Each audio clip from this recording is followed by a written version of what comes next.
También es curioso que nunca nos hemos encontrado ante un aforo similar. Estoy siendo observado desde las alturas ahora mismo, en una especie de U gigantesca. Nos encontramos en Castro Urdiales, en uno de los entornos, sinceramente, más espectaculares para ver Milenio 3. Carmen, buenas noches. Buenas madrugadas, Iker.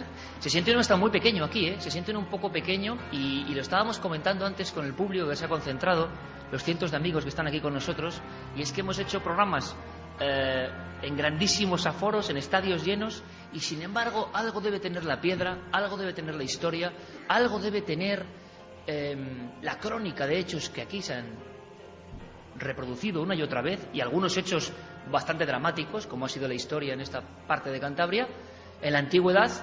Y oye, uno está hasta cohibido, sobre todo porque también ve a muchos amigos. ¿Cuál es nuestra idea y por qué estamos aquí? Primero, por un aniversario, si no me equivoco, 25 años de la emisora de Castro Urdiales, de Ser Castro Urdiales. Estamos de enhorabuena, nos han invitado para celebrarlo con ellos, y qué mejor ocasión. Sí me gustaría contar una cosa, y yo sé que cuando la gente se une a Milenio y está ahora en todo el mundo, en España, con unos cascos, es difícil que les hagamos sentir o les hagamos comprender lo que ahora estamos viviendo.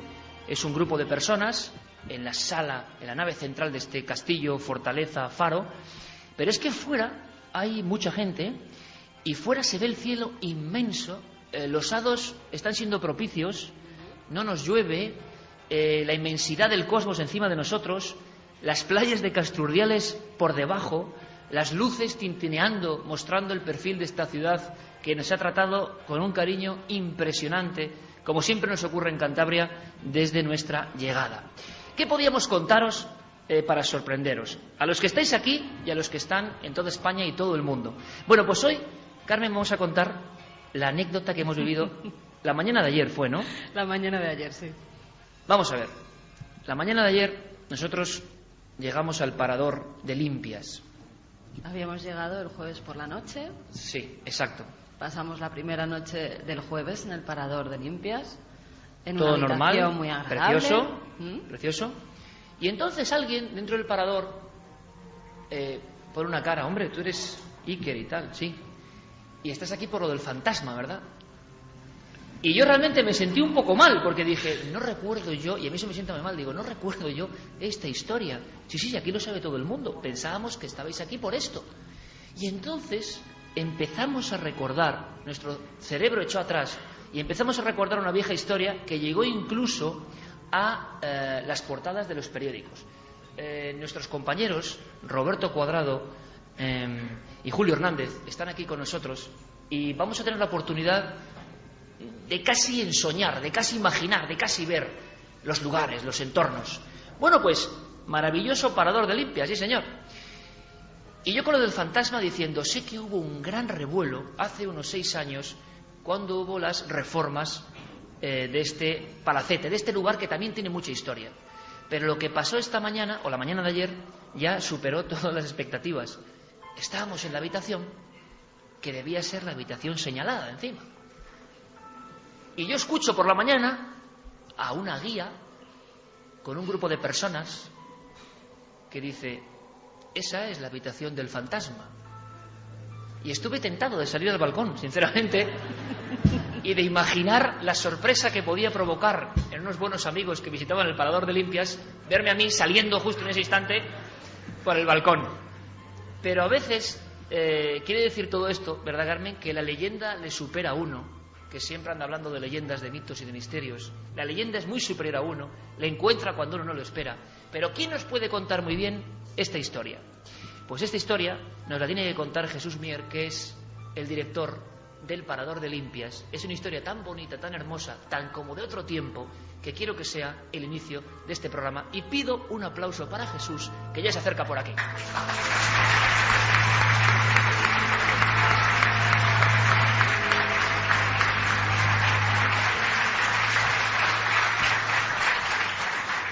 Pues aquí está Jesús ya con nosotros y en este lugar maravilloso. Jesús, vaya sitio para hacer radio, ¿eh? Sí, es fenomenal. Cantabria la verdad es que tiene muchísimos rincones espectaculares, pero este en especial tiene un encanto y yo creo que un poder tremendo. Tú has dicho la palabra poder, fíjate, yo creo que es importante, porque ¿cómo se mide eso, no? ¿Cómo se mide el poder de un sitio? Bueno, igual es una sensación muy personal, pero que desde luego los antiguos tenían seguro, y que seguro que también hemos dejado de entender. Nosotros fuimos al Parador de Limpias y a mí me impresionó la primera estampa en la noche del Parador, y yo pensé, aquí tiene que haber historia, pero claro, no imaginaba que tanta historia. Y eso que vosotros habéis venido en el mes de junio. En el mes de febrero, simplemente traspasar la primera arcada y encontrarte con este bosque telúrico que te transporta quizás a otra época, que ya es difícil encontrar este tipo de bosques, y con la historia que tiene detrás el Parador, realmente es estimulante para algunas personas, ¿no? Para otros quizás les da un poco de miedo, pero para la mayor parte de las personas es muy, muy estimulante. Es una historia, la del Parador, que comienza hace mucho tiempo, uno de esos palacetes o casonas que, por ejemplo, aquí en Casturdiales y en otras muchas partes de Cantabria podemos ver, ¿no? Es un lugar muy elegante. Se encuentra en un sitio, luego hablaremos del famoso Cristo de Limpias, quizá mucha gente que está fuera de aquí no lo conoce, también dio mucho que hablar en su época. ¿Y qué ocurre? Que hay unas reformas del Parador que quiere reconvertirse, hacéis una gran obra, y es cuando empiezan los rumores o las cosas, o surgen las leyendas. Sí, realmente fue a partir de la posibilidad de rehabilitar el antiguo palacio del conde de Albós, don Manuel de Guilior, que fue un destacado personaje de la Villa de Limpias, y un personaje destacado de la época e incluso a nivel nacional. Llegó a ser diputado nacional, llegó a ser ministro de Hacienda de Alfonso XIII. En su palacio se desarrollaron incluso consejos de ministros de la época, o sea que era un lugar y una persona muy destacada, ¿no? ¿Qué sucedió? Que, bueno, pues lo que sucede siempre con este tipo de inmuebles que quedan en desuso con el tiempo, y bueno, el gobierno regional de la época pues decidió adquirir el inmueble para darle un nuevo uso. Se pensó en un parador de turismo. Un parador de turismo siempre es un buen elemento, un elemento dinamizador económicamente, un revulsivo que nos ayuda a rehabilitar el patrimonio que tenemos abandonado, y de repente pues empiezan a hacer los primeros trabajos de limpieza de la finca, ¿no? Y es curioso cómo aparece una persona que se llama Anita, y detectó algo. Todos sabemos que hay personas más sensibles, hay personas menos sensibles, y esta persona pues detectó algo en la finca y decidió de alguna forma investigarlo, ¿no? Entonces, pues pidió permiso a la empresa que desarrollaba la obra para hacer visitas nocturnas, y ella desarrollaba una labor docente en un centro de formación. Entonces venía los fines de semana y por las noches, ¿no? Se le dio permiso, por tanto, desde la organización del Parador para pernoctar allí, como ha ocurrido en otras partes de España, con fenómenos supuestamente no extraños, pero que investigasen allí. Sí, ellos pasaban noches enteras allí, porque esta señora había detectado algún tipo de fuerza, algún tipo de vibración que los demás pues no captaban, e incluso lo que ocurre 100.000 veces con esta serie de cosas, ¿no? Que es hasta tratado con cierta ironía, ¿no? Con cierta chabacanería. Pero bueno, ella fue constante, continuó, y bueno, pues ella veía una serie de episodios que fue trasladando a la gente del lugar. Ella vio en alguna ocasión pues a una persona de una forma humana, en forma de mujer, vestida de oscuro, vestida de negro, que se trasladaba por allí, por la zona boscosa de la finca El Castañar, desde donde está ubicado el Parador.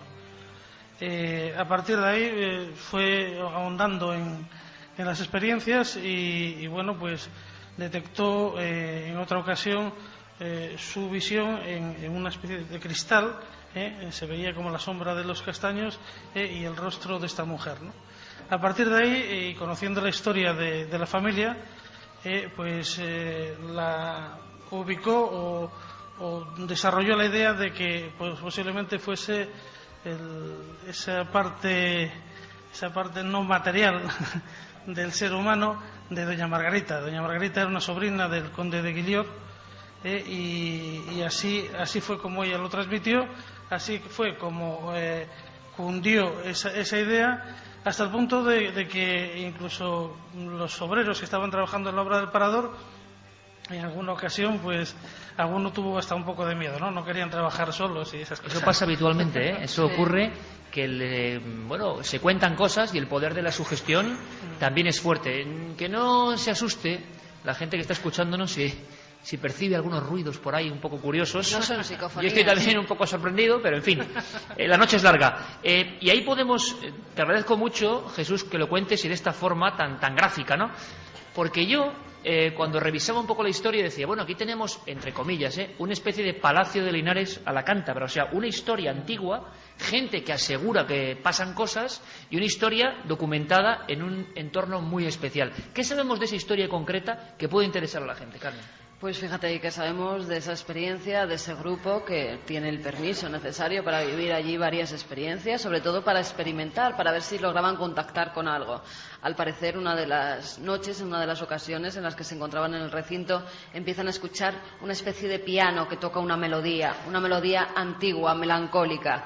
Y no es solamente el supuesto espectro de Margarita el que se aparece, hay también una niñera que parece que tiene un niño de unos 2 años en brazos y va con esas vestimentas antiguas de las niñeras corriendo detrás de aquel pequeño que parecía que conocía perfectamente el entorno. Un lugar que sabemos que siempre, cuando han tenido historia, cuando, por ejemplo, en la Guerra Civil, si no estoy mal informada, había servido tanto de hospital como de prisión, como de cárcel. ¿Había un antiguo archivo de acontecimientos en este parador de Limpias? Sí, ¿Qué había pasado? Además se llamaba eso Hospital de Sangre, ¿no? Era una denominación un poco extraña ahora, pero fue durante la Guerra Civil, pues cobijo para aquellas personas que estaban heridas y eran tratadas pues hospitalariamente, ¿no? Entonces sí que realmente llegó a tener un bagaje importante el edificio, y ese bagaje se vio reflejado en que una persona fue capaz de descubrir una serie de circunstancias paranormales, si queremos así llamarlas, y lo más importante no es que esta señora tuviese la sensibilidad suficiente como para captar eso, sino que lo transmitió, y la prueba está en que vosotros lo habéis vivido, en que ha cuajado en el entorno cercano, ha cuajado en la historia de Limpias, y yo creo que, al igual que el tema del Cristo, se formará siempre parte de la historia y el bagaje de esta localidad.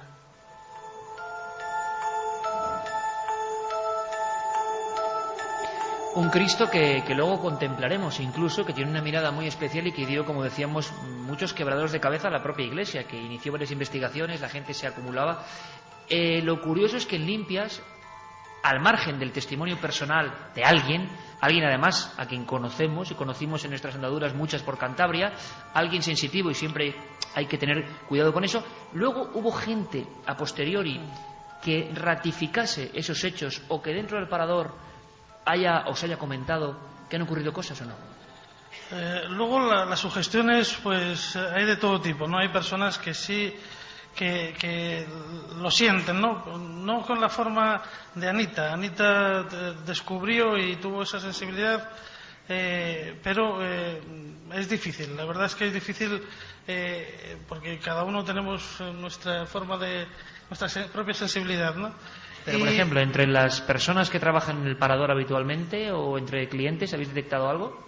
No, porque además también con esa ignorancia que nos suele caracterizar de este tipo de cosas, solemos hasta rehuir este tipo de comentarios dentro del parador, precisamente para que no sea un elemento de fuga. Precisamente es un establecimiento hostelero, y lo que no nos interesa en absoluto es relacionar pues una estancia con algo que a alguien le puede generar un recelo o un miedo, ¿no?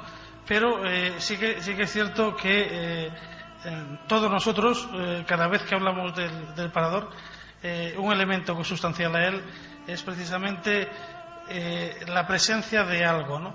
Hasta tal punto de que cuando se rehabilitó el parador hay una habitación esa habitación. La nuestra. 104. Por si la queréis pedir algún día, 104. Por si acaso, el baño se mantuvo tal cual. Hay una serie de trabajos de acondicionamiento de baños en todo el parador, y hay una habitación en la que el baño es diferente, es como era. Pues Jesús, fíjate de curioso, y esto sí que es un ejemplo que yo quiero comentar de lo que pasa en Cantabria, porque luego hablaremos de uno de los hijos pródigos de esta región, que es el hombre pez de Liérganes y sus novedades, que no ha habido rubor en potenciarlo. O sea, es decir, en muchos sitios da vergüenza esto, excepto evidentemente los ingleses, los franceses y los americanos, que son unos cracks en todo esto y saben potenciarlo perfectamente. No es ni añadir ni quitar, simplemente es un elemento, si quieres, sociológico, antropológico, pero es una historia del lugar y lo potencian. Yo he visto algunas muestras de cómo se potencia. Por ejemplo, en Liérganes han abierto un centro de interpretación de una historia tan bella, tan increíble, que nadie creía en ella. Y luego están los documentos, que es la de, luego contaremos, sobre todo para el resto de España. Imagino que aquí todo el mundo habrá oído hablar de Francisco de la Vega Casar, el hombre pez de Liérganes. Pero es muy bonito y yo, de verdad, te doy todo mi apoyo en eso, en no rehuir, no ocultar, no decir, ¡ay, qué miedo!, casi santiguarse y decir de esto no se habla, sino que eso forme parte de un patrimonio que hace a los sitios distintos, simple y llanamente. No, está claro. Si estoy aquí es por una razón muy sencilla, y es que hay una línea dentro de la red de paradores nacionales, hay una línea de museización de los paradores, ¿no? Vamos a crear un nuevo producto que se llama Parador Museo, y vamos a poner en valor aquellos recursos que son diferentes, recursos arquitectónicos, recursos ambientales, recursos culturales que pueda tener un parador determinado para convertirlo en parador museo. Y nuestro valor en Limpias precisamente va a ser va a ser la presencia de doña Margarita en el parador. Me parece bonito porque, fíjate, se podría hacer un día un programa, y esto desde luego ni está patrocinado ni es publicidad, de paradores con misterio en España. Sí, porque yo recuerdo, yo he acabado varios libros en diversos paradores, pero no es porque sean paradores, porque son lugares increíbles. Por ejemplo, el parador de Sigüenza. Y recuerdo perfectamente que, además, en un momento de mi vida muy especial, que yo hice como una especie de, viaje iniciático, fui a Sigüenza, que es un lugar de poder en Guadalajara, lo recomiendo, y cuando llegué a la habitación del parador, toda tan bien puesta, me encontré algo que dije, no puede ser casualidad, ¿no? Era un pequeño folletito, uno de esos intentos por hacer que la leyenda sea algo más, que era la historia del fantasma del antiguo obispo que vivió en ese castillo antiguo del principio de la Edad Media en Sigüenza. Y podíamos irnos a Jaén, también, donde en su parador, ahí sí que los propios operarios, ¿no?, han pasado. Muchos clientes han visto a ese supuesto fantasma que recorre la habitación por la noche. Incluso en Cardona. Sí, claro, también, bueno, un reportero nuestro pasó una noche en la habitación donde aparecían los fenómenos y se grabó algo, se grabó una psicofonía. Reportero muy peculiar, al que mandamos un fuerte abrazo, a Luis Álvarez, al igual que a nuestro compañero Santiago Camacho, que está ahora mismo con 40 de fiebre. Sí, no y estaría encantado, no solo por la comida de Casturdiales, sino por este entorno de estar así aquí con nosotros, con todos vosotros también. Yo pido un aplauso para Jesús. Gracias por esa valentía. No hay que tener ninguna vergüenza de las leyendas, hay que potenciarlas. Ojalá se haga con muchas más cosas y en toda España. Gracias, Jesús, por estar con nosotros. Gracias, de verdad. A ustedes. Gracias.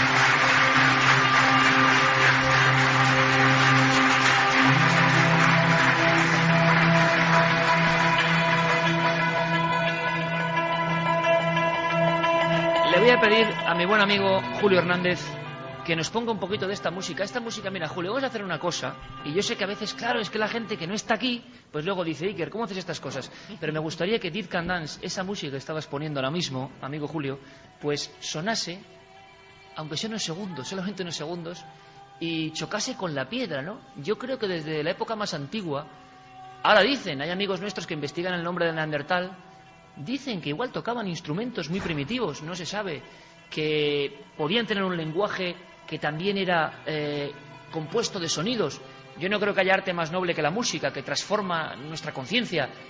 Y me imagino los ritos antiguos en las mismas cuevas de Cantabria, con música que este grupo, que es una de mis devociones, grupo que ya no existe, Dead Can Dance, hizo basándose casi en viejas historias de ritos de la antigüedad. Y fijaos cómo suena en un castillo donde han pasado muchas cosas y donde la historia sigue ahí, presente. Es que la gente nos envíe sus mensajes, sus correos, y que esté también un poco presente con nosotros, aunque tenemos ciertas dificultades, pero por una cosa obvia: son tan gruesos los muros de piedra, los muros de piedra de este lugar, que ni wifi, ni gaitas, ni modernidades ninguna, ¿no? Aquí los que construían esto sabían muy bien lo que hacían, ¿eh? Sí, sí.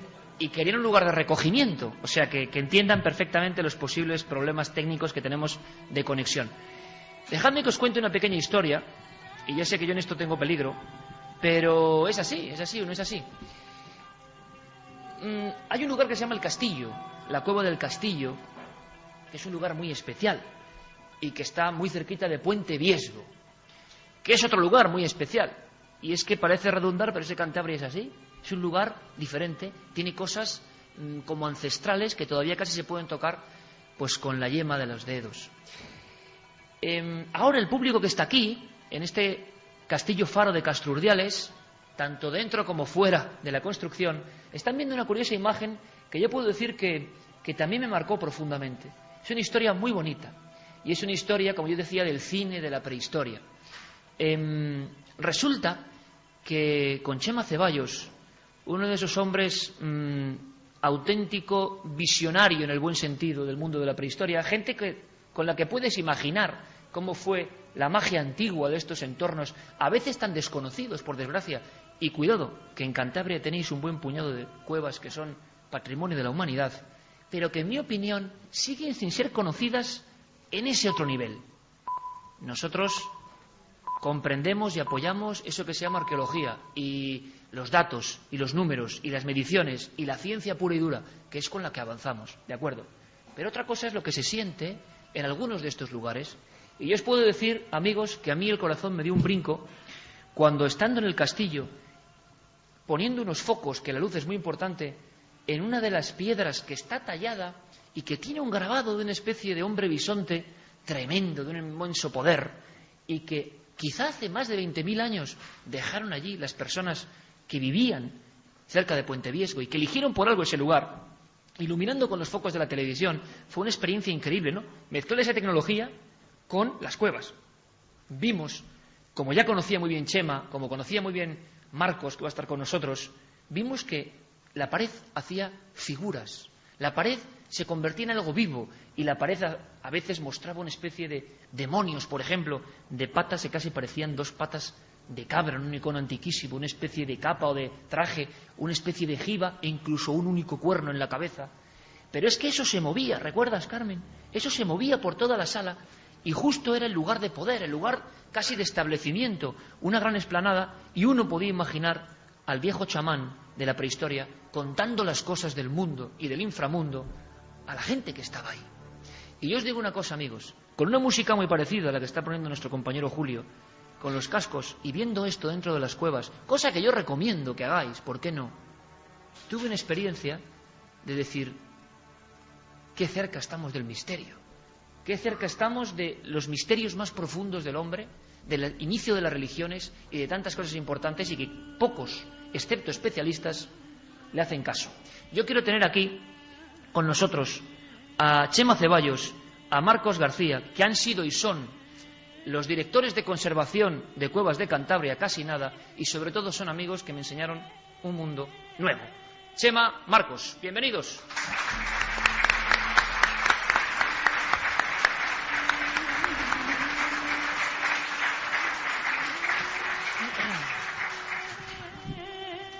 ¿Cómo estás, Chema? Muy bien, Quique. Muchas gracias. Vaya experiencia aquella, ¿no? Sí. Pero sobre todo me estoy imaginando, y yo quiero que él nos lo cuente, ambos dos son especialistas, científicos, personas de un gran prestigio y renombre en sus respectivas áreas de trabajo, pero eso no quita para vivirlo con una especial emoción.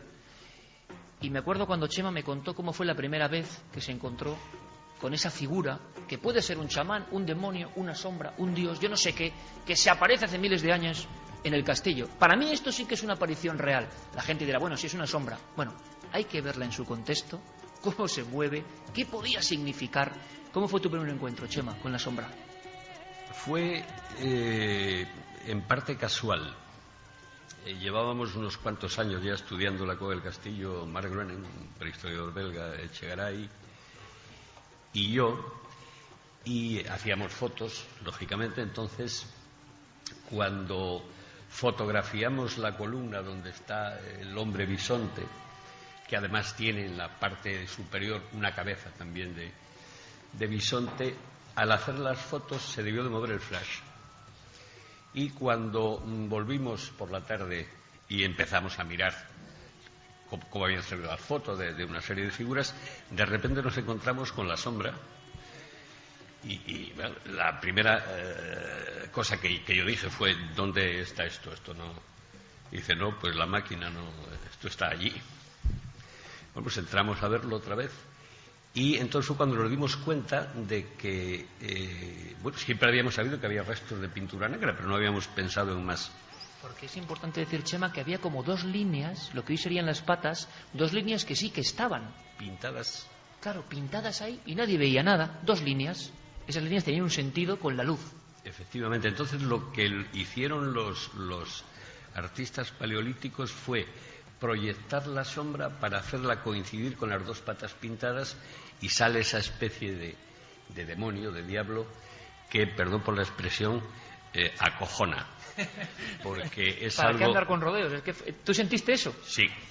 Dentro de la cueva, que es un mundo muy especial, donde todo se amplifica, yo creo. Y digamos que no sentí miedo, pero sentí un enorme respeto.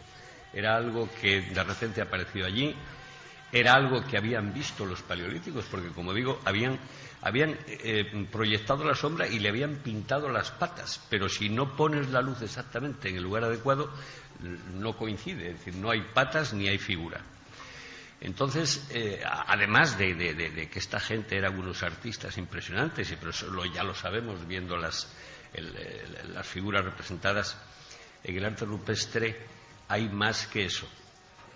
Eso es algo sin duda misterioso, es algo que no está hecho para que lo viese todo el mundo, puesto que si, como digo, no se sitúa la luz en la posición correcta, no se ve. Y entonces es algo que quizá, como tú bien decías antes, entre dentro del tema de los chamanes. Este asunto tan complicado del que ha hablado últimamente tanto Jean-Claude, y que posiblemente tenga razón. En cualquier caso, va a ser muy difícil poder demostrarlo, pero evidentemente en las cuevas hay cosas pintadas para que las vea todo el mundo y cosas que están pintadas para que las vean unos pocos. Quizá... Es muy curioso, Chema, y esto yo creo que hay que divulgarlo, ¿no? Nosotros hicimos ese documental que los aquí presentes han visto, del Salto Infinito, una auténtica locura televisiva, desde luego, hacer 2 horas de arte rupestre tal y como está el patio en la tele. Sin embargo, la gente respondió, y respondió porque se ha contado quizá poco. Por ejemplo, todo el mundo, bueno, no, todo el mundo no, muy poca gente sabe a nivel normal, a nivel de no interesado en prehistoria, que el descubridor de la primera cueva rupestre en la historia era un cántabro, Marcelino Sández Autuola, y que encima nadie le creyó, o casi nadie le creyó, y que prácticamente murió de pena con una cosa que ya está tan establecida como Altamira. ¡Qué maravilla! Bueno, pues en su época casi nadie le creyó. ¿Cuántos Autuolas quedan todavía que descubren cosas y nadie les cree, o casi nadie les cree?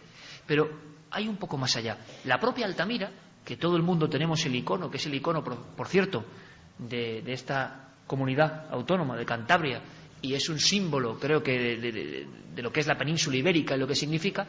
Bueno, poca gente sabe, Marcos, que en la cueva de Altamira, bienvenido por cierto, Marcos, buenas noches. Gracias también por toda tu ayuda en ese y otros viajes.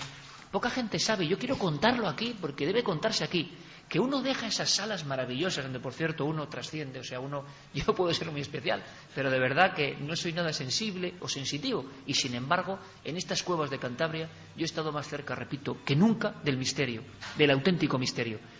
Bueno, pues uno va pasando por Altamira, tuve esa experiencia, y se mete luego en la cola de caballo, que es otra especie de cueva distinta casi. Es Altamira, es la misma cueva, pero es como si, como decía Chema, hasta aquí lo público, lo que todo el mundo puede ver, y a partir de aquí te vas a meter en las tinieblas más profundas. Y es que hay imágenes de caras, de rostros que hay que imaginarlos avanzando con la lámpara de grasa en solitario y por un tubo donde casi uno no cabe, rostros casi hipnóticos que miran, es solo un ojo, es solo una boca sonriente. Eso existe y la gente lo conoce poco, Marcos. Y los que habéis estado pateando eso, es imposible de dividir de la emoción, eso se siente, es un lugar muy especial. Así es, la zona final de Altamira, lo que se llama la Cola de Caballo, realmente está la zona, es el sector más enigmático que tiene Altamira, ¿no? Es como entrar, como has dicho, en otra cueva y casi podríamos entrar en otro mundo. Y entramos en el mundo de las paredes, por así decirlo, de las paredes que nos hablan. Tú antes al principio has dicho una cosa que es importante, que las cuevas son... Has dicho que es viva, no es que sea viva, es que es un elemento vivo, es un ser orgánico, ¿no? Nosotros tenemos un condicionante, tú también has hecho una referencia a la ciencia, y es que nosotros solo nos creemos aquello que vemos. Y probablemente la gente que pintaba en las cuevas, que grababa en las cuevas, no entendía las cuevas como las entendemos nosotros. Nosotros vemos todo el rollo científico de cómo se forma el agua, etcétera, sino que esta gente toda esa dimensión no la tiene explorada, no tiene ese conocimiento científico. Y muy probablemente las cuevas no eran sino nada más que un elemento más de la naturaleza, un ser orgánico. Probablemente cuando entraban dentro de ellas, acompañados por una lámpara, por una tea, que lo que hacían no era sino mover las paredes por todos los sitios, muy probablemente ellos entendían que las paredes les hablaban. Y eso es lo que hay en la zona final de Altamira, eso es lo que hay en ese chamán, vamos a decirlo así, que habéis hablado con Chema en el castillo, y que también hay otras cuevas, que son los aprovechamientos de los relieves. Esta gente entraba a las cuevas, veía formas naturales, pero no es que las veía, muy probablemente las formas de los soportes, vamos a decirlo así, que les hablaban. Esto que a nosotros nos suena un poco a, vamos a decirlo así, a chino.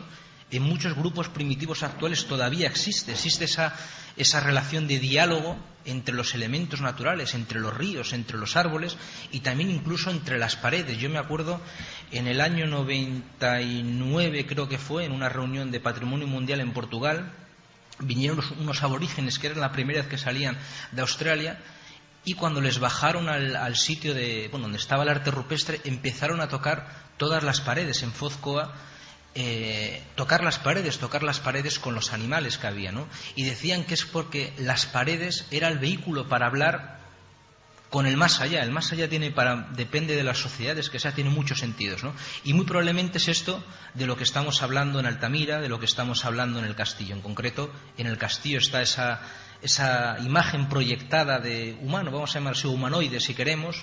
Hay otra cosa que es espectacular, que es una máscara. Chema la conoce bien, él me ha introducido en esas partes, por así decirlo, que es un relieve natural casi que te cae del techo y se te proyecta una cara de un animal, ¿no? O más que miedo, que esto es muy curioso, lo decía Chema, una tremenda poder, una tremenda majestad.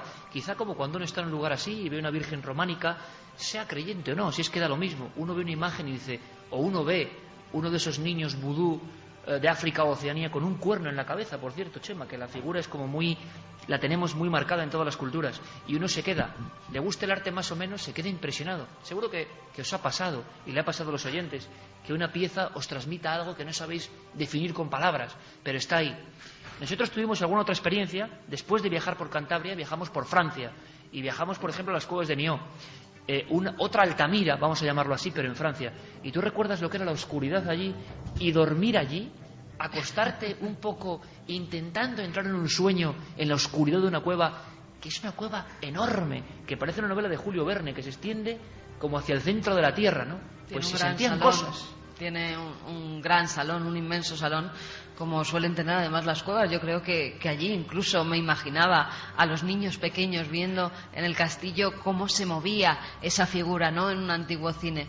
Pero en la cueva de Francia sí que es cierto, llevábamos mucho tiempo de rodaje, nos levantábamos muy pronto, nos acostábamos muy tarde, y hubo un momento en el que estábamos grabando que entre el frío, yo iba con un anorak, unos jerseys tremendos, y sí, me entró una ensoñación en pleno, lo puedo decir, en pleno salón negro, que fue además como una experiencia casi mística, porque mientras yo estaba durmiendo estaba como navegando, como flotando en ese salón donde las imágenes que están pintadas y además ahora con Internet, después del programa o mañana si buscáis, veréis cómo son unas imágenes perfectas, preciosas, y sientes cosas. En las cuevas sientes cosas, y más cuando vas acompañada del director. En nuestro caso íbamos acompañados del director de la cueva, y nos enseñó algo magnífico. Por ejemplo, las pisadas, ¿te acuerdas? Unas pisadas como de un ritual antiguo de niños que todavía quedaban allí marcadas,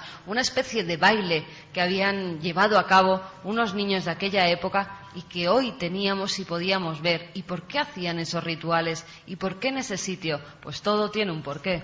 Y yo quiero añadir una cosa para hablaros de una cueva de Castourdiales, muy especial, muy singular.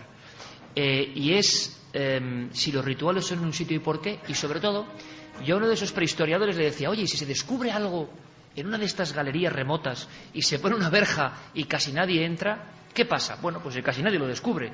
Y yo decía, es la magia también de la prehistoria y las cuevas, que pueden pasar muchas cosas y durante años y años y años no llegan al gran público. O sea, que hoy mismo, en las entrañas, por ejemplo, de Cantabria, puede haber cosas asombrosas que no llegan al gran público y que están ahí cerradas. Y yo quiero hablaros de una de esas cuevas que por lo menos a mí me ha impresionado enormemente.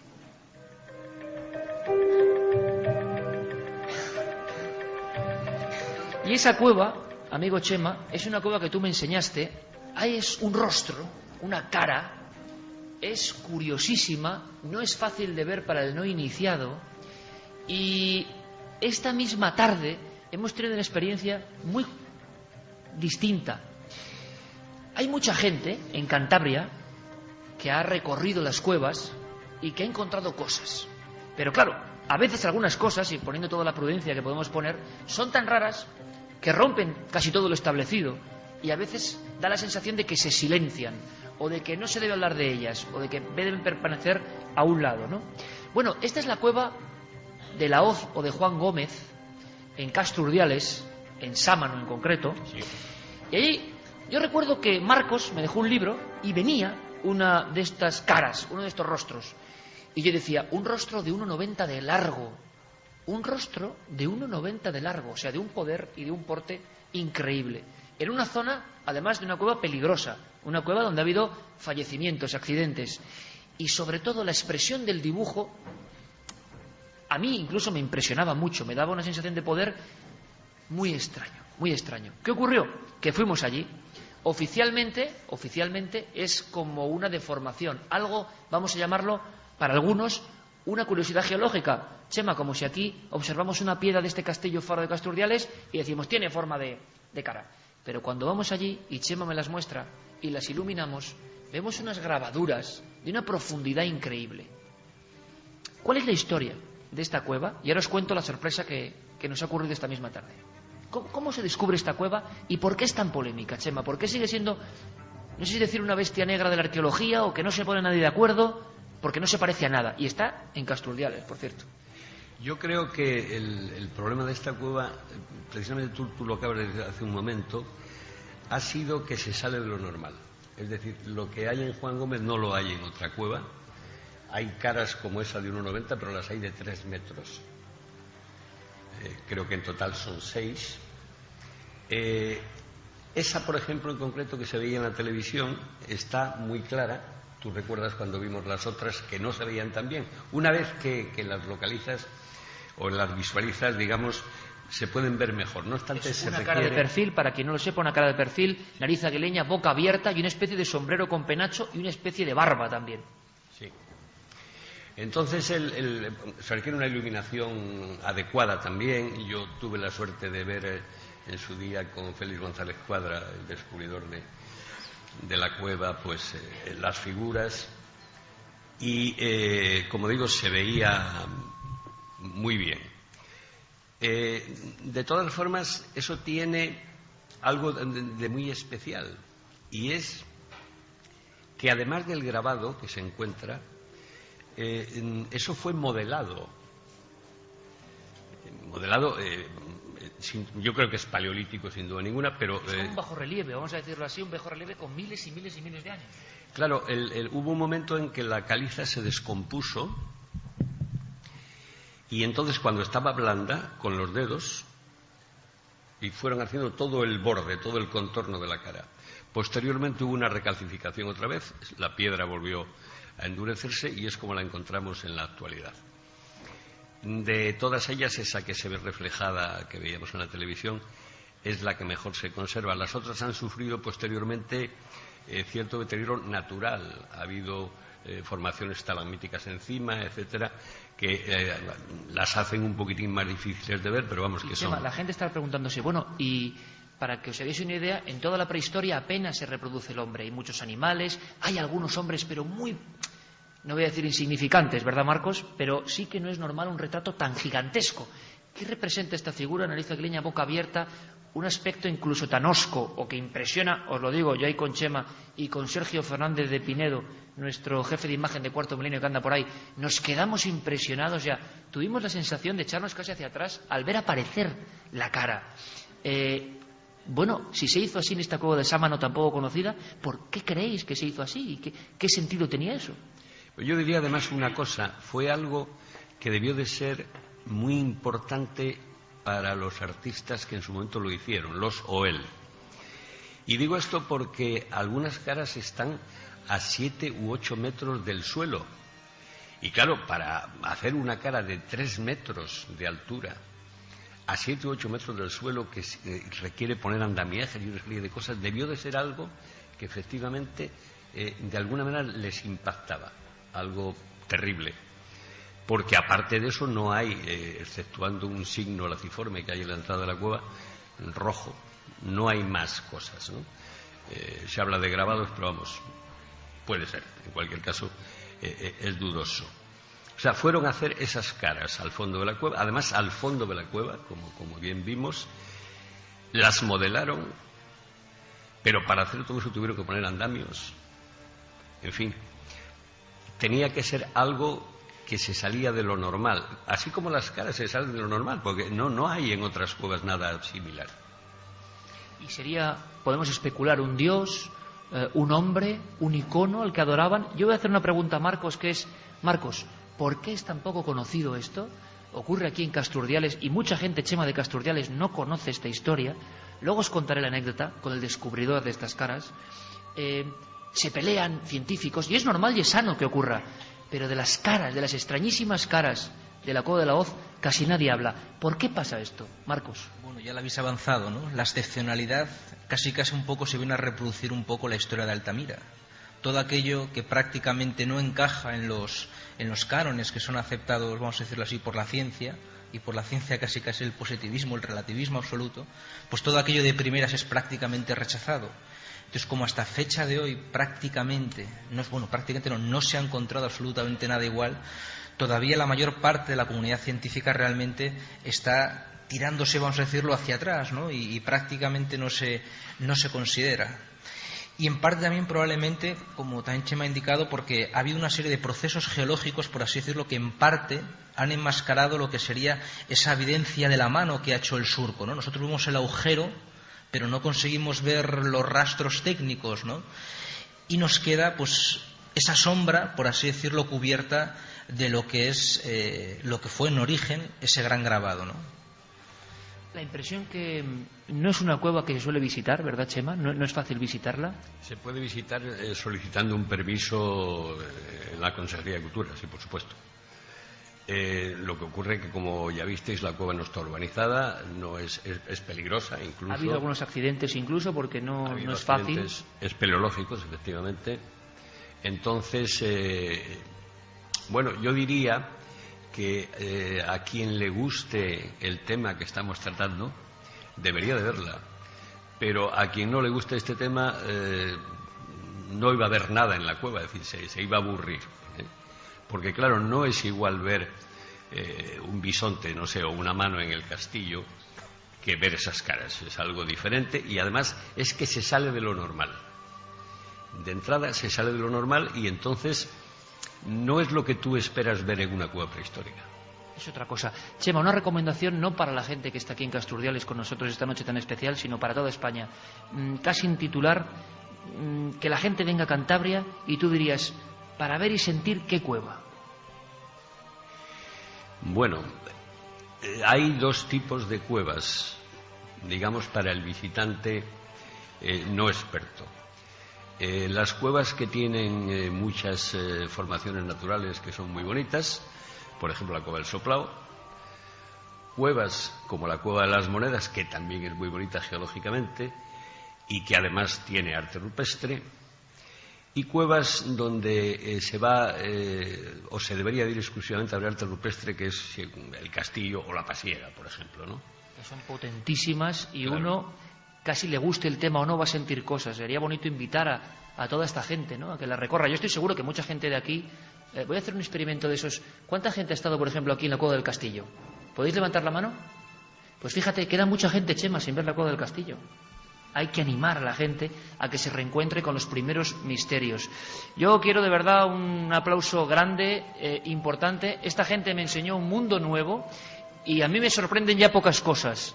Pero aquí debajo, en Cantabria, hay tanto por descubrir, incluso pequeñas cuevas casi, vamos a llamarlo heréticas, ¿no?, que se salen de lo normal.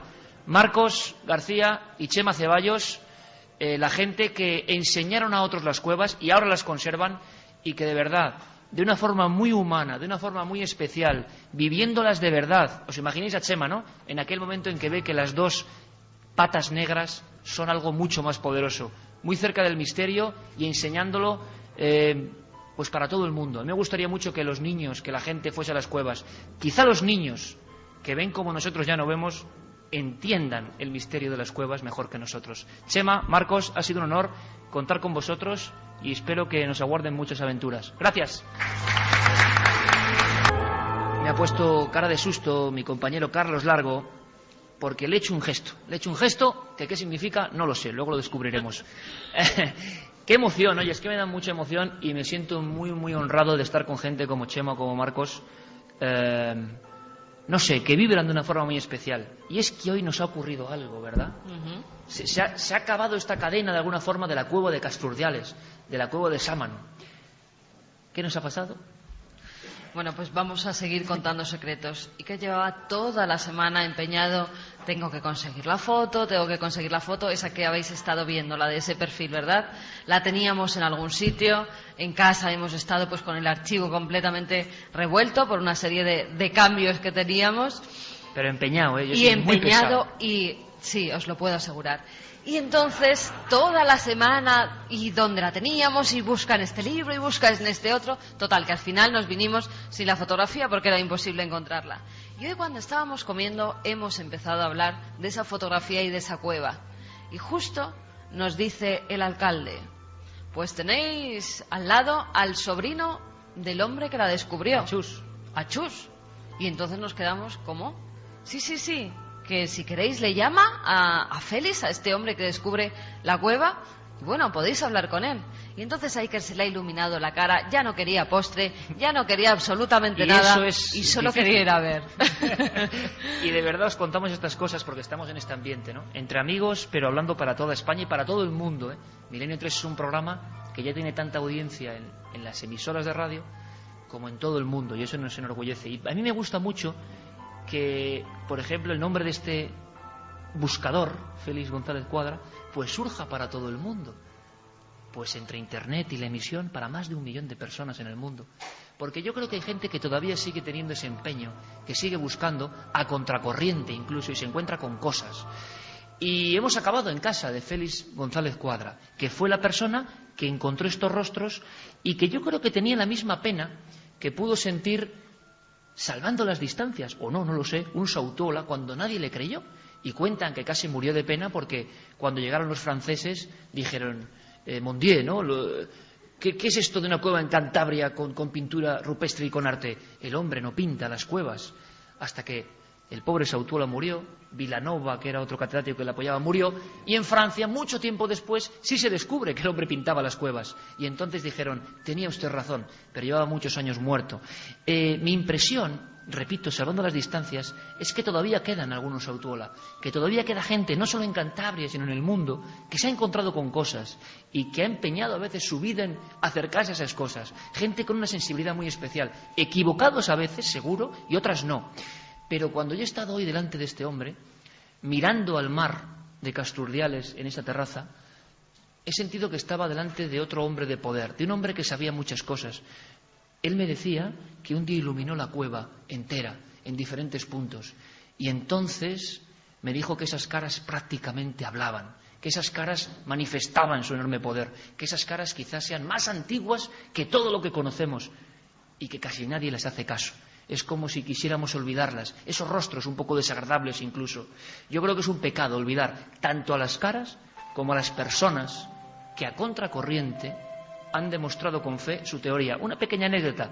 Sautola, el bisabuelo del señor Botín, que no sabía de prehistoria en el sentido de que casi nadie sabía de arte prehistórico, descubrió Altamira. Por una casualidad no lo creo. Hay una historia preciosa con su hija, pero él, desde luego, tuvo una fe tremenda. Y hasta el último de sus días, desde el primer momento que vio las imágenes, supo que aquello era verdad. Y se fue a la tumba con esa verdad suya, personal. Yo creo que hay que hacer justicia, hay que investigar. Hay mucha gente en esta tierra que está descubriendo cosas que quizá podrían dar un giro a la historia. Nosotros seguimos contando eso. A la vuelta, historias de Cantabria, historias de Casturdiales, historias de misterio, historias para que el mundo las escuche. Gracias. Auténtica fiesta del misterio en el buen sentido, contando un montón de historias. Además me gusta mucho porque hay personas que no se conocían y se van conociendo, investigadores, cronistas, contadores de cosas, científicos, de todo un poco. Porque es un problema cuando uno habla de Cantabria y se da cuenta de la cantidad de historias que hay. Y estamos no contando algunas que ahora vendrán. Evidentemente, es casi un pecado estar aquí y no hablar de uno de los sucesos cántabros que trascendieron las fronteras, como es el caso de Garabandal, pero desde otra perspectiva incluso, desde otra perspectiva. Y luego lo contamos. Tengo a mi lado a un hombre con el que hemos estado disfrutando de muchas cosas. Es el alcalde de Casturdiales, Fernando Muguruza, y él me ha contado una cosa y me ha enseñado una cosa, un cuadro que me ha estremecido. Pido un aplauso para él, por favor.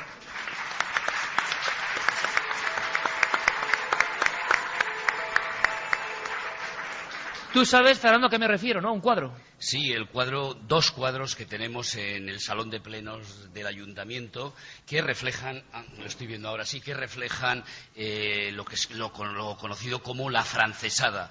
El momento en que las tropas francesas, en su retirada de la Guerra de la Independencia, pues provocaron una verdadera masacre en Castro y que se sigue recordando con dos grandes cuadros, que son los que os he enseñado antes, dos grandes cuadros que, bueno, pues que representan esa gran tragedia que representó para Castro esas fechas. Porque es curioso, cuando uno viaja con la radio, ¿verdad, Carmen, que nos ocurre? Uno no puede saber, le interesa todo a uno, pero no puede saber a veces particularidades. Pero resulta que esas particularidades de lo que ha pasado en la historia de un lugar resultan ser muy importantes para el devenir de ese entorno e incluso para los lugares. Aquí ocurrieron cosas, aquí pasaron cosas, esto fue refugio. El sitio donde estamos haciendo Milenio 3 fue refugio de algo que debió ser sanguinario, terrible. Y hemos conocido muchas historias de la guerra. Cuando yo veía el cuadro, Fernando, me recordaba, también salvando las distancias evidentemente, a la crueldad que expresa el gran maestro Goya en los desastres de la guerra, la brutalidad humana. Pero pocas veces, Fernando, había visto en un cuadro una pequeña escena que nuestro compañero Roberto Cuadrado seguro que muestra aquí a los espectadores que están dentro y fuera del castillo, y es niños atravesados por una bayoneta siendo llevados por el pueblo casi como un trofeo. Me ha parecido tan tremendo y Fernando me señalaba ese detalle. A veces en el detalle está la clave, ¿no? Que yo le preguntaba, pero Fernando, ¿qué debió pasar? Y es cuando me he empezado a enterar cómo corrió la sangre en esta misma piedra.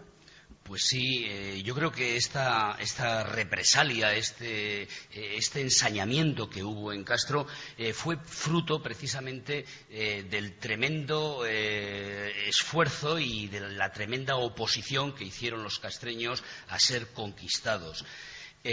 Yo creo que eso fue el motivo de que provocó la ira de los franceses y por eso cuando entran, provocan una verdadera masacre, de tal manera que si en Castro habría viviendo en aquel momento unas 700 personas, pues prácticamente asesinaron a la mitad de la población.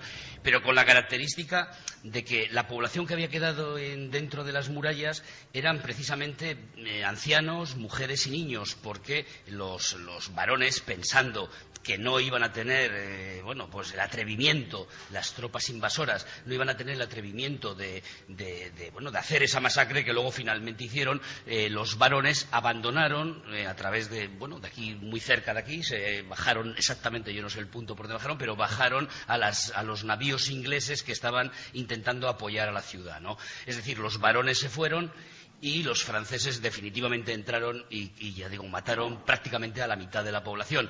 Y yo creo que fue un ensañamiento brutal, y lo vemos en ese cuadro como un niño bebé está ensartado en una bayoneta y es paseado por la ciudad pues como trofeo, ¿no? O sea, que nos encontramos, no como pasó en otros puntos de España, que todos conocemos historias y muchas personas podrían decirnos, esto también pasó aquí, sino que el ensañamiento y el nivel de exterminio de hombres, mujeres y niños fue muy especial. Y aquí también pasaron cosas. Se han contado escenas. Imagino que en la historia también luego hay extrapolaciones, ¿no? Se va transmitiendo, pero escenas que ocurrían en este mismo entorno, ¿no? Gente que estaba refugiado, gente que se lanzaba al mar directamente antes de... Claro, se sabía que si las tropas franqueaban las barreras, las murallas, se sabía que iban a ser especialmente sanguinarios por la especial fortaleza y por la especial resistencia que se había hecho. Quiero decir que los varones, los adultos varones, sabían que con ellos no iba a haber piedad. Y entonces lo que se sabe es que prácticamente lo que hacían era, al que no podía acceder con facilidad a los navíos, pues se tiraban directamente al mar, ¿no? Y en este lugar, por ejemplo, decíamos antes, se ha reconstruido partes. Hubo luego un incendio que el segundo cuadro, la segunda viñeta que me contaba Fernando esta tarde, pues representaba como el final de la historia.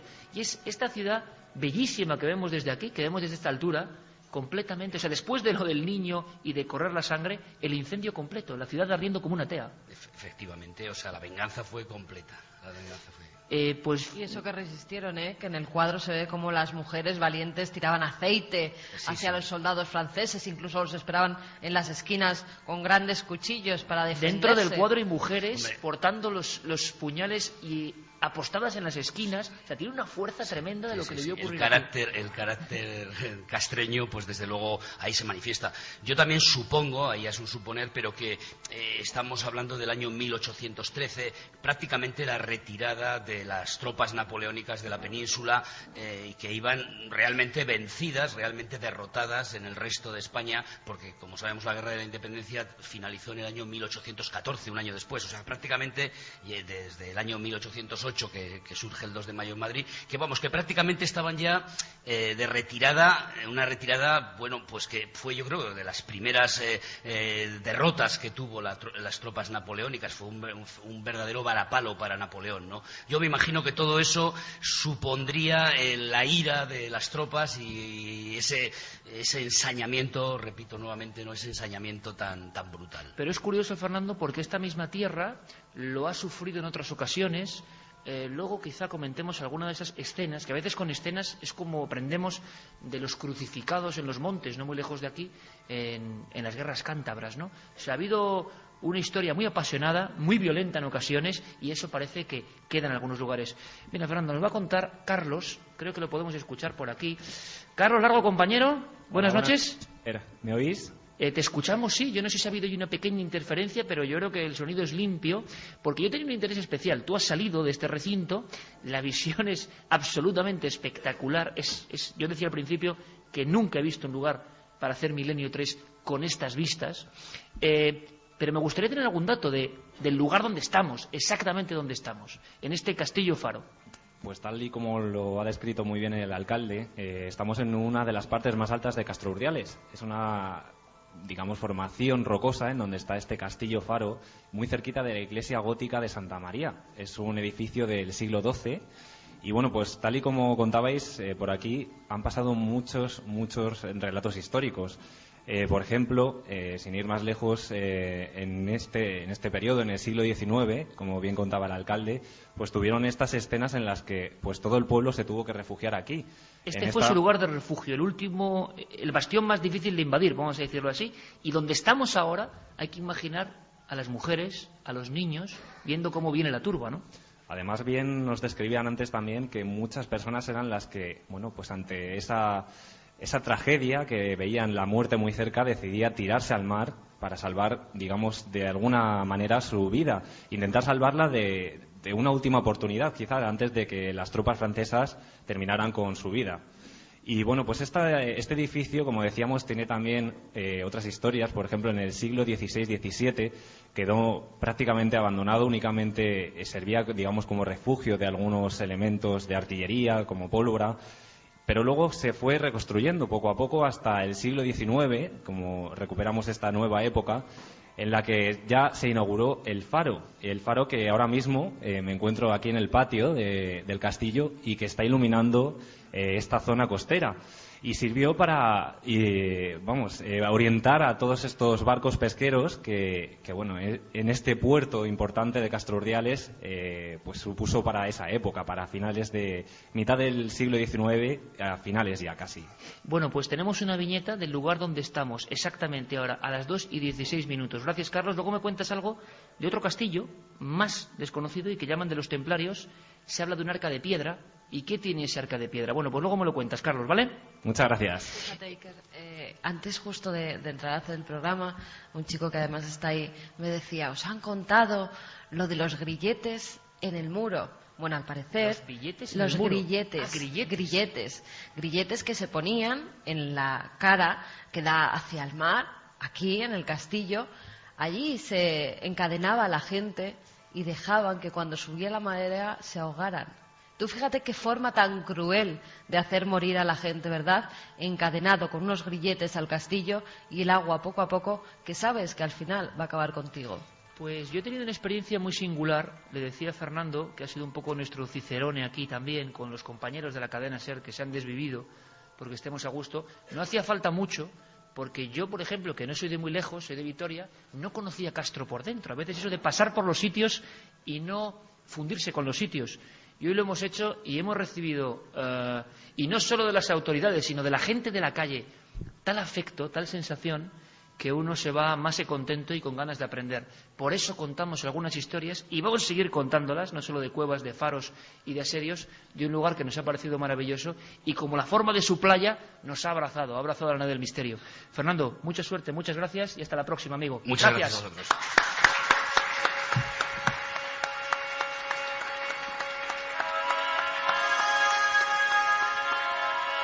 Importante, los densos muros del castillo faro de Castrurdiales han permitido un pequeño milagro, no sé por cuánto tiempo, aquí todo es, y hace que el 27640 sea nuestra vía de contacto con el mundo, esté activa y vayan llegando mensajes. ¿Pueden enviarlos? Pues sí, ya pueden enviar los mensajes. 27640, palabra clave, milenio, espacio y vuestros comentarios, o también milenio3 con número @cadenaser.com. Hoy abiertas esas dos vías de contacto, Iker, que por el momento, bueno, nos están dejando que lleguen las opiniones y los comentarios de los oyentes. Por ejemplo, nos dicen, buenas madrugadas, Iker y Carmen, soy un vigilante que estoy trabajando en Castro, en la depuradora de agua que hay camino de Allende el Agua. Soy un gran fan vuestro, ojalá pudieseis pasar por aquí al finalizar el programa. Por la depuradora. Bueno, igual tiene misterio, uno nunca sabe dónde... Pues eso, que no ha podido venir a vernos Carlos, no dice que no cree que sea posible ya, que le encantaría. Bueno, Carlos, de verdad, si puedes pasarte por aquí, Carlos, claro que sí. Deja la depuradora un rato, que ahora no pasa nada, y vente a hacernos una visitilla. Nos dicen también una licenciada en Bellas Artes y Filología Latina que le encanta, como hemos descrito, el arte paleolítico, que por fin nos hacéis ver y sentir a la gente de estos tiempos como personas casi o muy similares a nosotros y no como salvajes, bueno, como veíamos. Como nosotros, es que eran como nosotros. Sí, pero y sabían algunas cosas más que nosotros, yo creo, pero bueno. David nos dice, después de tantos años de Milenio 3, mi historia preferida fue la del hombre pez de Liérganes. Bueno, vamos a hacer caso. ¿Cómo se llama este hombre? Que cuentes lo de las monjitas, David. Lo de las monjitas. Sí, la monjita que te dio... ¿De Liérganes? Sí, claro. Es una bella historia también, sí. Uno ya se va haciendo viejo, ¿eh? Pasó hace mucho tiempo. Pasó hace más de 15 años. Vamos a hablar de ese icono, del hombre pez de Liérganes. Ayer, otro secreto, estábamos rodando para Cuarto Milenio, aunque ya hemos acabado esta temporada. Quedan un par de programas, ¿no? Nada más. Sí.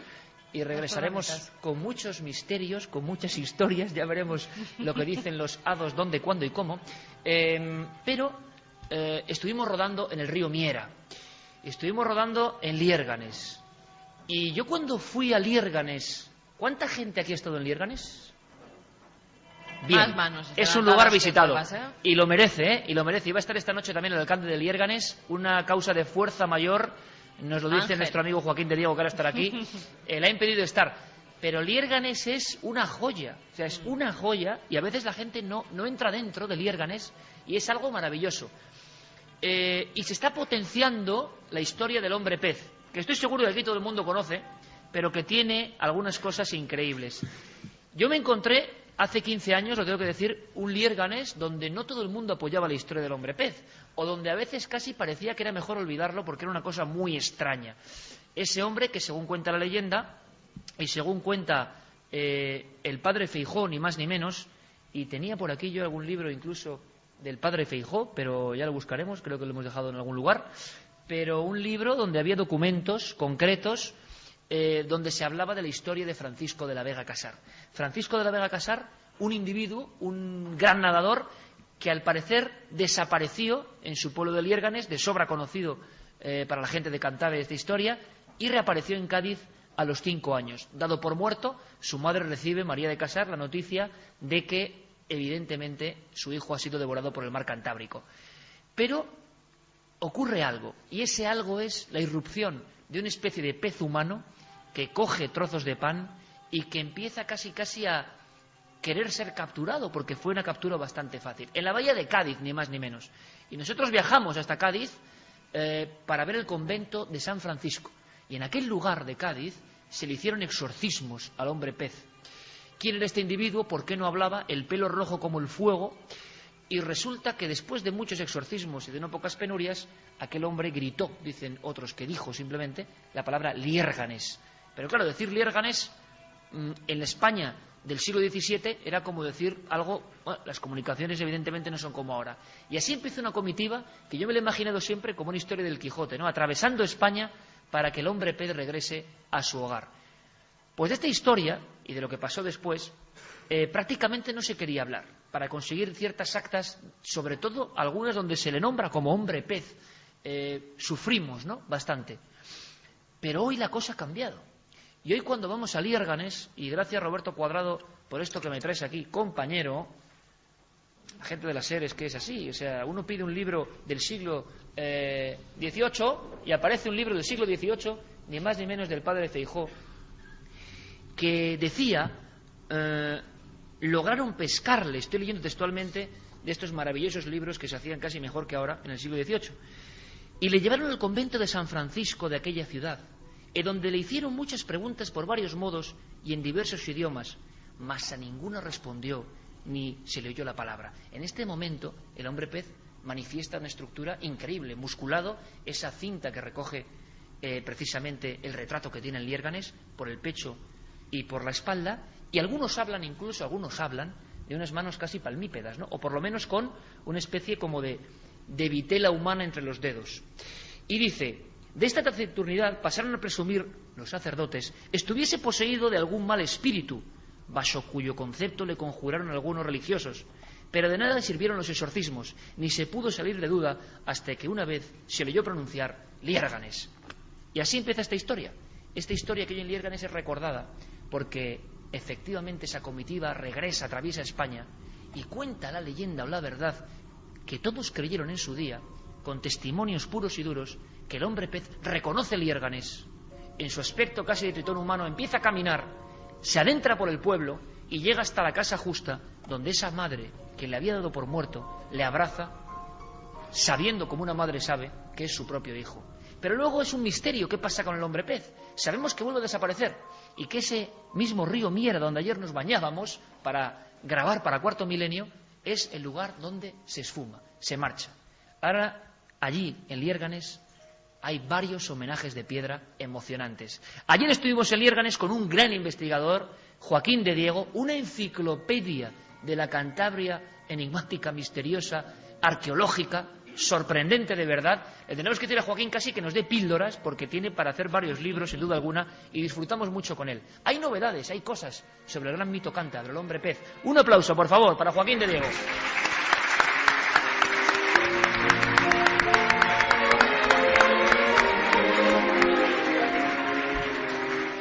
Y es que hoy tenemos la suerte, ¿verdad, Carmen?, de que estamos hablando de apasionados de la historia, ¿no?, y del misterio. Toda la gente que está pasando y que queda por pasar tienen algo que igual lo impregna esta tierra, no lo sé, pero es gente muy vocacional, ¿no? Vive lo que dice y dice lo que vive.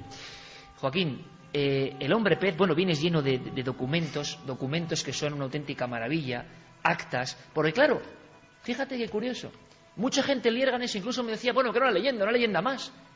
Caramba, no todas las leyendas tienen nombres, apellidos, actas, y sabemos que el tipo en concreto tan extraordinario vivió de verdad. Eso es incuestionable. Sí, así es. El tema del hombre pez es una singularidad dentro de la mitología de Cantabria, porque es el único ser, junto con el Peche Nicolau, que es también curiosamente un hombre pez, en este caso siciliano, de 1488, que realmente existió. No porque la leyenda haya hecho que perviva, sino porque realmente hay acta de bautizo. Se sabe de quién era, como se suele decir en Cantabria, es decir, quién eran sus padres, más aún sus hermanos. Y hay actas, aquí he traído copia de cada una de ellas, de cada uno de los hermanos, incluso del acta de fallecimiento del padre. La historia del hombre pez todo el mundo más o menos conoce la historia del hombre pez. Sin embargo, a medida que te pones a investigar, va saliendo más y más cosas.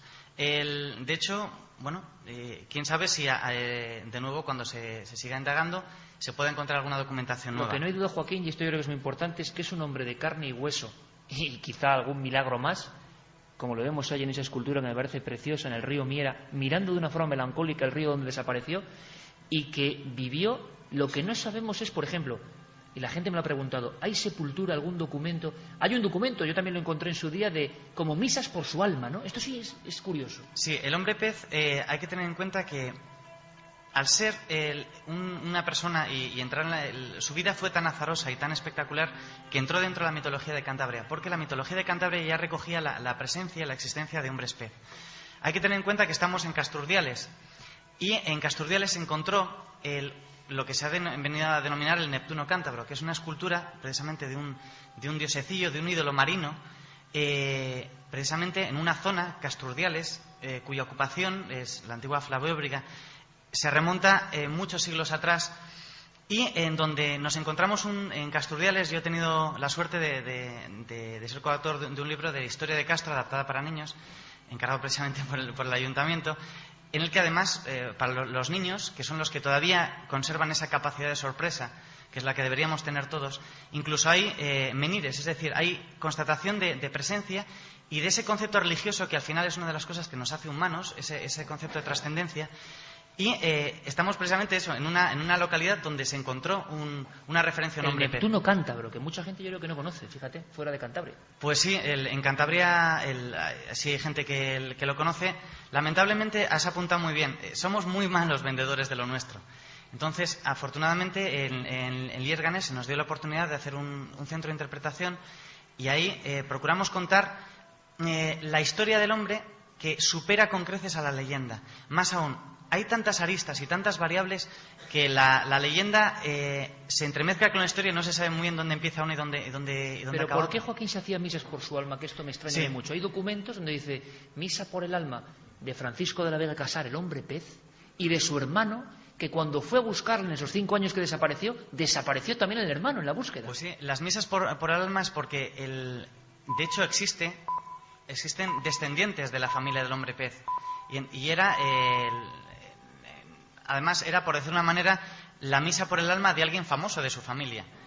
Y además no solamente una persona famosa, sino que además tuvo una vida tan azarosa y tan peculiar que le hizo durante el siglo XVIII ser el objeto de la investigación, ni más ni menos, de uno de los grandes prohombres de la Ilustración española, que fue Fray Benito Jerónimo Feijoo, otro gran ignorado, lamentablemente, desde el punto de vista de la erudición en España.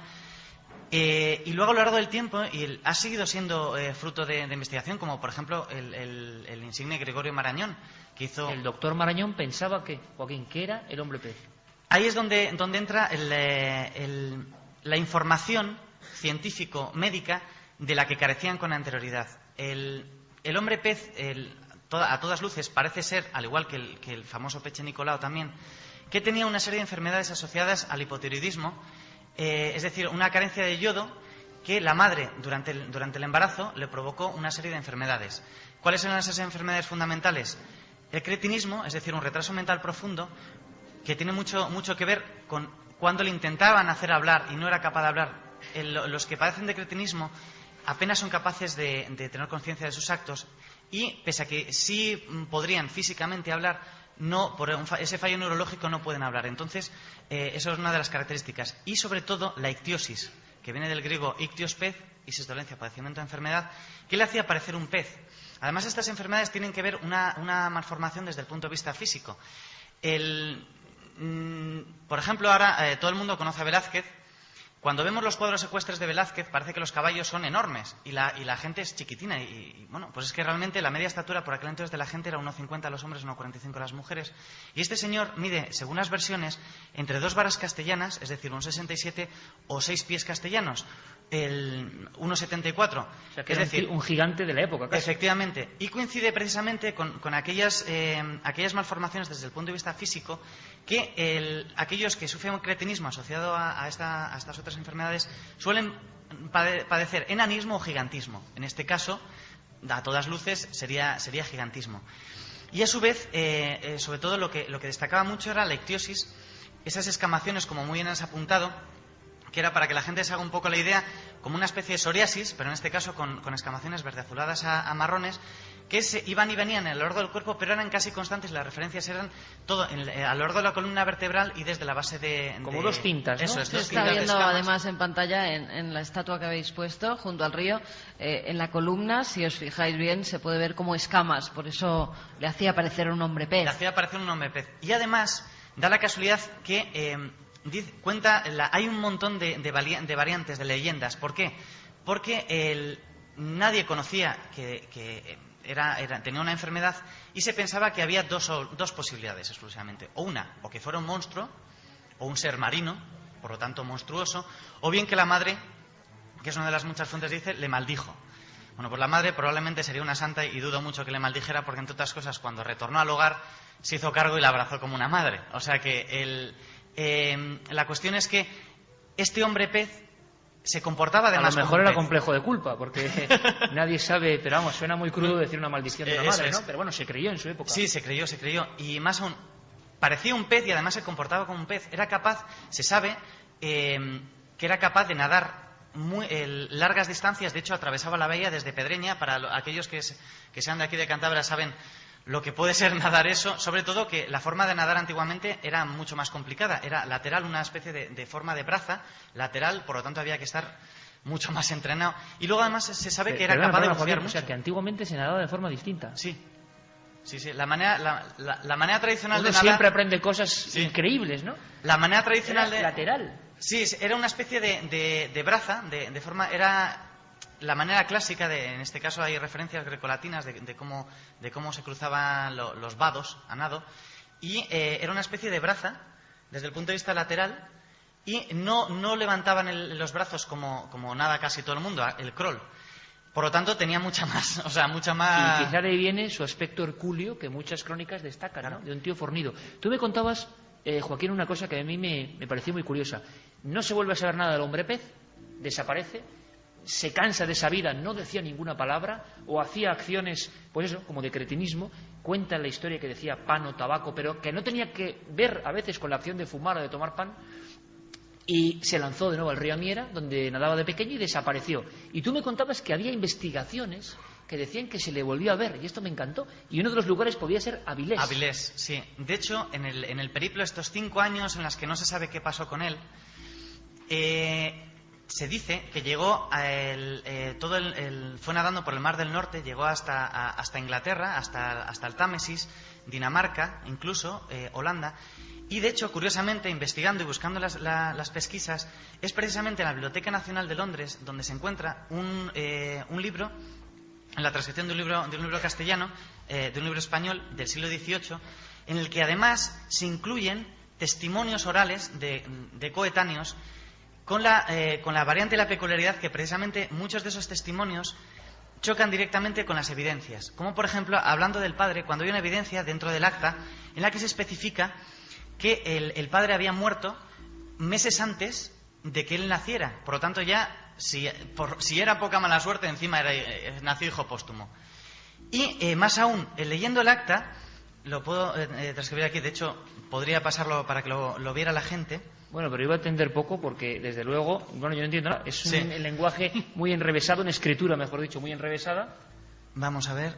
Hijo póstumo, y encima parece que el padre muere justo cuando él nace. Vamos a ver, leo. Francisco de la Vega. Vinieron las nuevas de la muerte de Francisco de Vega. Hoy, la fecha de 1659 años, yo firmo ahora, Joan de la Rañada. Curiosamente, cuando habéis estado en el molino de Liérganes, donde hemos hecho el centro de interpretación, lo hemos elegido porque es el único sitio donde, con certeza, el hombre pez estuvo muchas veces. Hay distintas versiones de dónde era su casa natal, su casa materna, pero lo que está claro es que venía de una familia de labradores, como de la mayoría de la gente de aquel entonces, y tenían por narices que moler. Y el único molino con cubierta por aquel entonces era ese. Por lo tanto, tenemos la seguridad de que muchas veces estuvo ahí. Curiosamente, viendo esta fórmula, vinieron las nuevas de la muerte de Francisco. Francisco era de allí y este era el sacerdote de allí. Y curiosamente, leemos en este mismo otras actas de fallecimiento. Dice: falleció fulanito de tal el día tal. El siguiente falleció, etcétera, etcétera.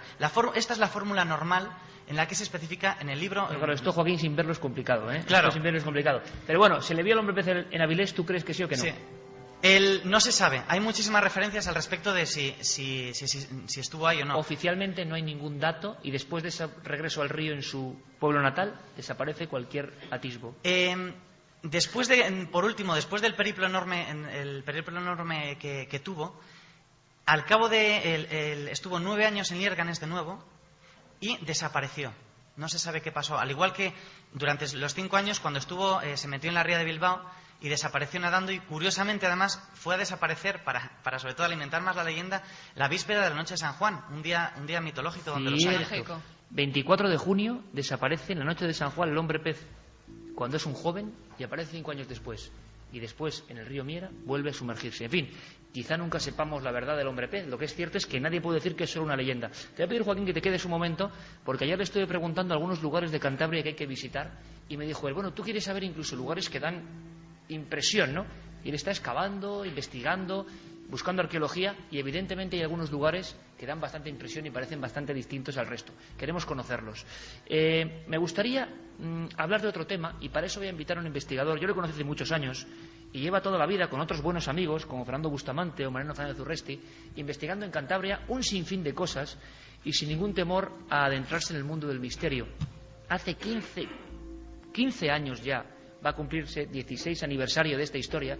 Yo estaba en Garabandal y allí estaba José Luis Respuela, y allí estaba Miguel Blanco, y allí estaba Lorenzo Fernández, y allí estaba un montón de gente, y estábamos casi asistiendo a uno de esos extraños mensajes de Garabandal, porque decían que venía la señal del fin del mundo. Y Garabandal, en el aspecto religioso misterioso, en el aspecto del lugar de poder y en el aspecto de cosas muy raras que desde hace mucho tiempo pasan allí, puede ser también una página interesante. Pido un aplauso para un investigador que ha hecho muchas cosas de verdad muy, muy bien hechas aquí en Cantabria durante muchos años, que es José Luis Respuela.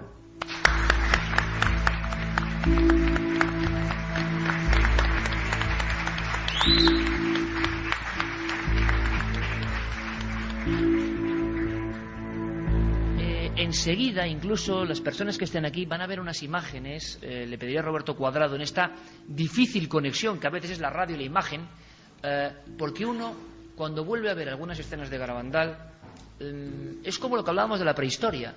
Hay escenas que no pueden llevar ni palabras, que yo no sé qué representan, pero representan un estado alterado de conciencia, representan una situación que graban las cámaras años 68, 69, 71 y que siguen impresionando. Nosotros, cuando en televisión ponemos imágenes de Garabandal, de inmediato la gente de toda España sufre como un shock, como un escalofrío, y da igual las veces que se hayan puesto las imágenes, porque son tremendas. Las miradas, el éxtasis, el caminar hacia atrás sin tropezarse, sin caerse, las cabezas arqueadas, los procesos para muchos histéricos que vivieron 4 niñas sobre todo y que siguen siendo, yo creo, que un gran misterio. Bueno, pues cuando uno se acerca de nuevo a Garabandal, ve que hay enigmas, pero desde mucho antes. Hay quien dice que la zona la zona propia de Peña Sagra, es un lugar, como dice su nombre, sagrado, lleno de secretos. José Luis ha estado mucho por la zona. Yo estuve, mi primera vez en Garabandal fue exactamente allí, en aquel lugar. José Luis, es un lugar que yo sé que es difícil, que es complejo.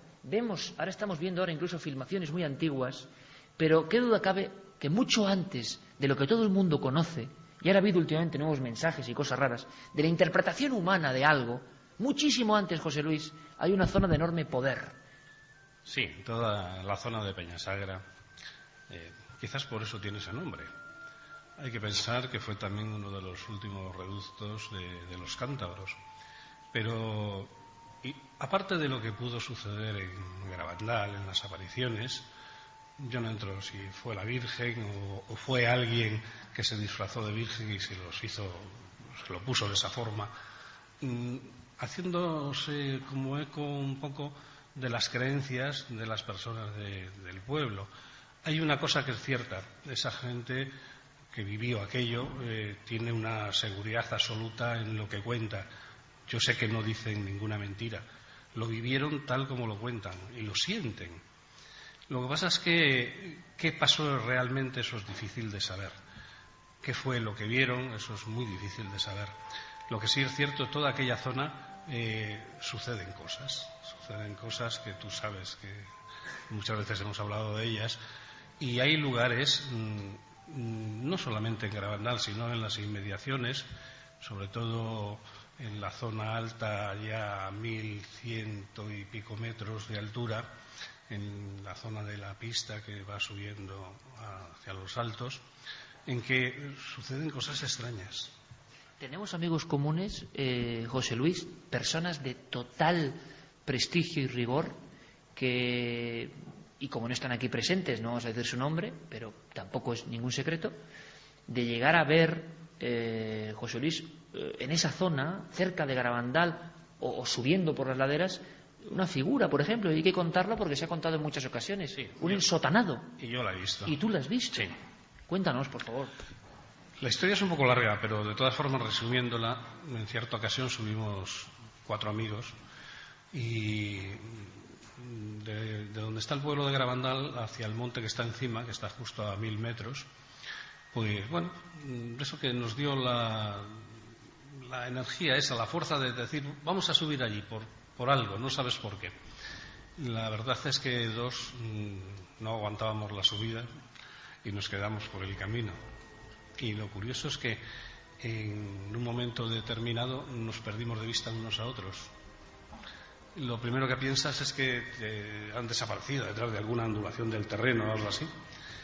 Pero no nos quedamos conformes. Cuando llegaron arriba, a los que les pasó ahí una cosa un poco larga de contar que no viene a cuento ahora. Y lo que sí es cierto es que a los 15 días decidimos volver. Era en el mes de septiembre, a principios de septiembre. Y decidimos volver para comprobar si realmente podíamos perdernos de vista. Y es imposible, no hay ninguna ondulación que nos haga perdernos de vista. Y entonces, para comprobar eso, en el sitio donde nos habíamos quedado los que no fuimos capaces de subir, entre otras cosas por el tabaco, pues pusimos una bolsa de una butit muy llamativa, metida así en un brezo, y seguimos andando. Llegamos arriba, nos sentamos allí tranquilamente y veíamos la bolsa perfectamente. Pero donde estaba puesta, para poder llegar allí, a un buen caminante le llevaría sus 20 minutos. Y sin saber de dónde salió, ni cómo apareció, ni nada, de repente vimos un ser con una especie de túnica. A mí me representaba a las gabardinas aquellas antiguas que eran de un color marrón claro, con capucha, una cosa parecida, pero que le llegaba hasta los pies. Y daba la sensación de tener unos andares femeninos, porque no, o sea, como si diese pasos muy cortitos, no se veía la ondulación típica de una ropa larga. Y entonces, bueno, pues, ¿dónde va ese? ¿De dónde ha salido? O sea, te vas haciendo esas preguntas así, esto es absurdo, porque es que lo es en realidad.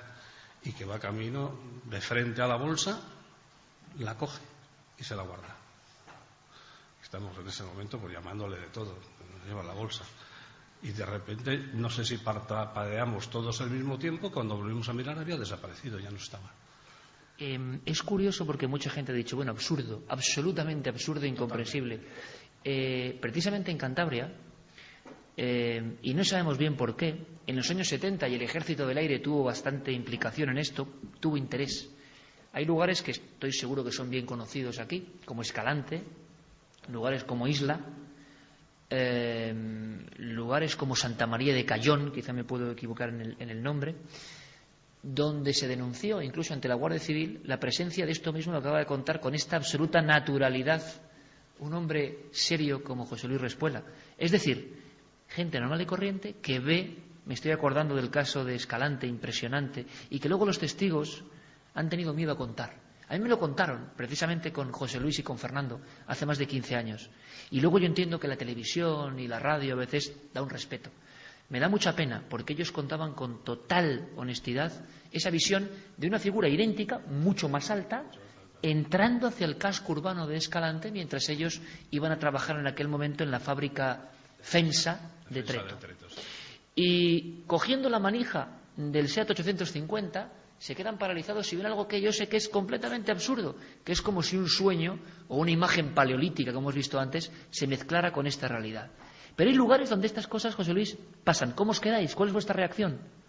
De momento es curioso, porque tienes unas reacciones que no son lógicas tampoco, porque deberías de reaccionar de otra forma. Sin embargo, te quedas como diciendo, bueno, esto no tiene ni pies ni cabeza. ¿Qué hace ese tío ahí?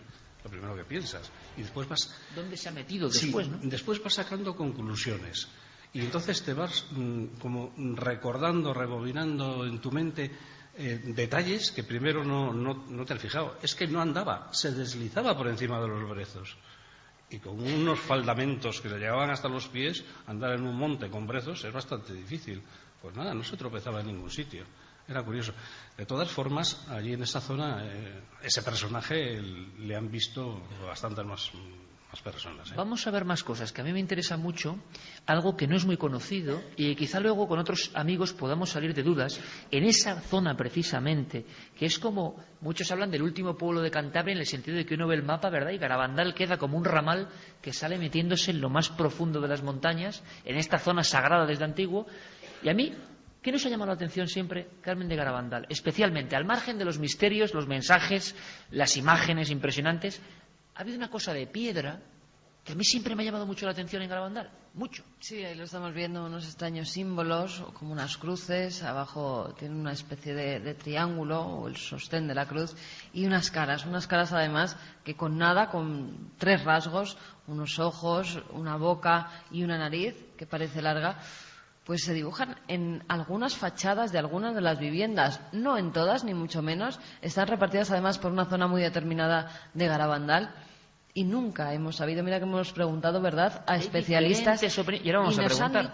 Nos han dicho de todo, pero son unos rostros muy extraños especiales y además con símbolos muy raros. Incluso se podía ver una serpiente que se dibuja. Hay algunos investigadores de la historia en Cantabria que hicieron ciertos libros convencidos de que Peñasagra era casi un foco para la humanidad, y a mí me parece muy bien y me parece muy respetable cada uno, pero es verdad que decía, algunos signos parece que recuerdan a Adán y Eva y cosas de ese tipo, la serpiente. Yo no sé, José Luis, si esta otra parte del misterio de Garabandal, que casi nadie toca porque ha sido ensombrecido por las apariciones de la Virgen, el pasado profundo.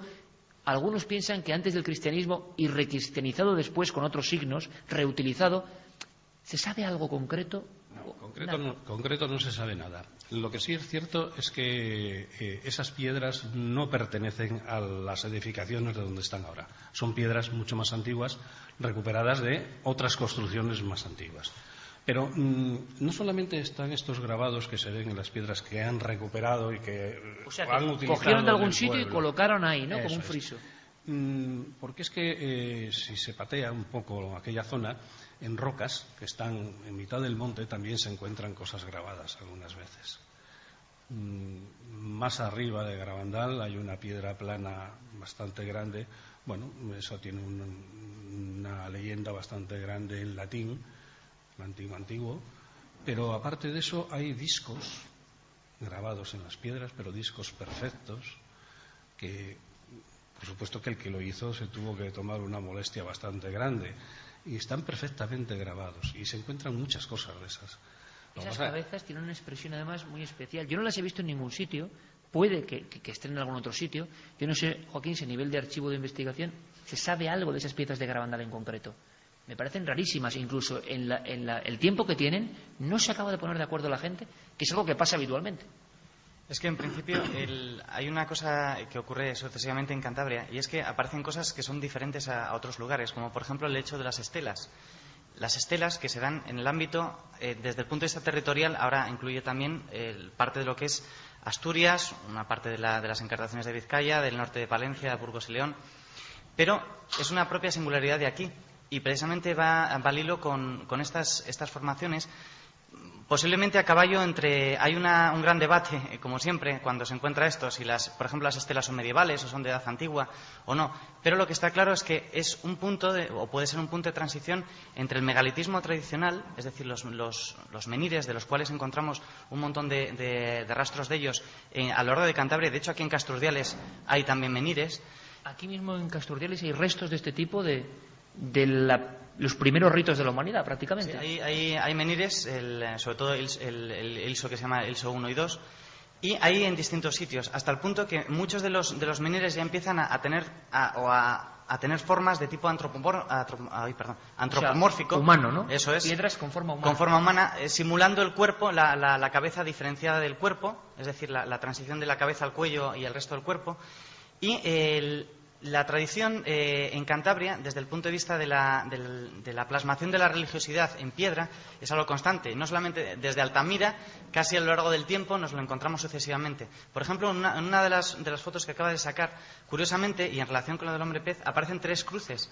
Y lo visteis ayer, justo junto a la puerta, aparecen, en este caso, grabadas. Dentro del molino del Centro de Interpretación del Hombre Pez. Eso es, que es de unos signos. 1677. Son 3 cruces más luego una que está cortada.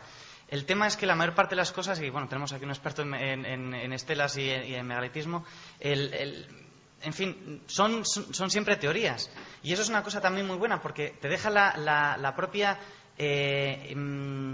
sensibilidad y tu propio sentir creer un poco lo que te pueda parecer. Pero hay una cosa que has dicho, Joaquín, que es interesante, lo veíamos antes con la cara de esa cueva, vamos a decir, apócrifa, que no le hacen caso, de Castrurdiales, que en Cantabria, vamos a ver, yo no hablo aquí de hechos diferenciales ni mucho menos, y que nadie me tome por el asunto político, porque por fortuna yo no tengo que hablar de política, pero sino de cosas que creo que son hasta más importantes a veces. Hay unos fenómenos de la antigüedad muy singulares, y en el tema del misterio, inclusive las apariciones, también hay una fenomenología muy singular. Bueno, mejor a la vuelta os vamos a contar los últimos mensajes de Garabandal. ¿Tú recuerdas, José Luis, aquel día que era el fin del mundo? Sí. ¿Te acuerdas que estábamos tú y yo allí? Vaya un despliegue. Pero eso era sorprendente. Es que el despliegue, es que había 15.000 personas en Garabandal. Pero lo curioso, abril del 95. Lo curioso fue el despliegue de la Guardia Civil, y cuando los llevamos a la pista, al sitio ese donde se siente uno muy extraño, lo malo que exponían aquellos guardias civiles, que eran como armarios de grandes, ¿no? ¿Qué pasa en ese sitio, José Luis? Pues se le ocurrió hacer una prueba con los mandos de la Guardia Civil, porque dijo, yo conozco un sitio. José Luis es uno de esos, como estamos viendo un montón de amigos, conocedores de lo que pasa de verdad. Yo os voy a llevar a un sitio, yo eso lo he presenciado, donde os vais a sentir muy extraños, vais a perder el equilibrio. Ahora que tanto se habla del equilibrio, pues vais a perder el equilibrio. Y había algunos, ¿verdad, José Luis?, como armarios de servicios especiales que iban ese día, que se había dicho que Garabandal se iba a recibir la señal. José Luis lo llevó a un sitio concreto, sí, y no se tenían en pie. No los llevamos al sitio concreto, los soltamos, como quien dice, unos metros antes, y les decimos que fueran andando, sin decirles absolutamente nada. Y había uno que era un andaluz muy gracioso y decía, Jesús, qué mal me encuentro. Y se ponía a devolver ahí en la cuneta, porque se pierde el equilibrio. O sea, no sé qué pasa allí. Nosotros lo hemos descubierto por casualidad, porque hay una fuente allí muy cerca y a veces nos hemos parado a beber y eso ahí. Y si te quedas de pies, quieto, pero es una zona no sé, de 4 metros cuadrados nada más. Muy Te quedas completa. allí y no siempre pasa. O sea, hay días. Entonces te quedas así y poco a poco vas perdiendo el equilibrio y te vas inclinando hacia la montaña. Y claro, si no te enderezas, al final te caes. Tú me contabas, José Luis, una cosa, hablando de estas cosas que se pueden comprobar y que cada uno piense lo que quiera, y es que hablábamos antes de cuevas y sitios de rito, están como alineados, que esto me parece muy sorprendente, y son muy especiales. En Cantabria se dibujó el suelo de algunas cavernas, de algunas muy especiales, no de todas. ¿Por qué? Bueno, esa es otra investigación mía que lleva años y no sé cuándo terminará. Antes se ha hablado de sitios de poder. Todas las cuevas prehistóricas con pinturas, y otras que no las tienen, pero tienen grabados, etcétera. O sea, aquellas cuevas prehistóricas que han sido habitadas durante milenios, ¿por qué fueron esas cuevas precisamente y no otras que hay muchísimas más? Me imagino que una de ellas sería la habitabilidad de ellas, pero hay más que eso, porque hay otras que también podrían haberlo sido. Yo, de una forma casi intuitiva, me puse a comprobar una serie de cosas y he visto de que las cuevas fundamentales, y principalmente la de Altamira, está alineada en líneas rectas durante cientos de kilómetros con una serie de lugares de poder, diríamos, desde cementerios antiguos, iglesias, donde ahora hay iglesias cristianas, pero primero hubo centros de culto de dioses antiguos, montañas cónicas, Como el castillo, por ejemplo, que por parece ejemplo, una pirámide de piedra. Pero fíjate, hay otra ahí muy cerca de Altamira, que se llama también el Monte del Castillo, Pico Vispieres, que también pasa por allí, entre otros sitios, por la iglesia parroquial de Polanco, que fue posiblemente un sitio de culto al dios solar, a Helios, y pasa también por encima de la cueva del Pendo, pero exactamente por encima, y por una serie de ermitas de nombres curiosos. Y bueno, después de mucho recorrido, termina adentrándose en el mar por la bahía de Santoña, pasando exactamente por encima del Monte Ano. Líneas de poder, ¿no? Y la sensación de que hay lugares que están ordenados de una forma, que nos cuentan cosas, y como os ha contado José Luis, donde se sienten cosas. Y yo era un joven reportero en aquella época, reportero del espacio en blanco, lo que es la vida, y estaba con mi micrófono porque una mujer entró en éxtasis allí, y había que verlo, dando un mensaje de la Virgen, la gente arremolinándose, y recuerdo una escena, José Luis, que no olvidaré en mi vida, la gente encima de mí arremolinándose, 15.000 personas, y yo vi gente sacada de los hospitales, ¿te acuerdas? Con el gotero para estar en ese momento de la salvación, y me acuerdo que me decían, a la Virgen no le gustan los micrófonos, ¿no? Y yo es el primer reportaje donde empecé a pasarlo francamente mal, pero lo pasé bien, porque estaba con gente auténtica, con buscadores, como mi amigo José Luis Respuela, al que pido aquí, en su tierra cántabra.